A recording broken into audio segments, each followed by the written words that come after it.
Maintenance of RIPPA R319 engine. This is a high-end version. It is equipped with a Kubota engine. This position is where the engine's oil filter element is located.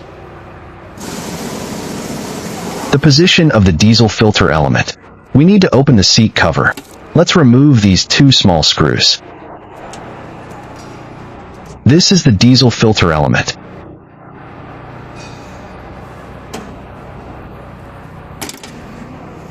In addition, regular maintenance should be carried out on the shaft and the upper and lower arm oil cylinders. Professional dust caps. At that time, we just need to open the door. Use an oil gun to shoot until there is a slight oil leak. This one has a side pendulum.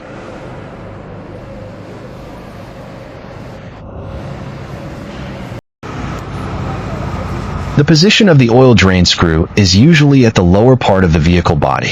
It's relatively easy to find.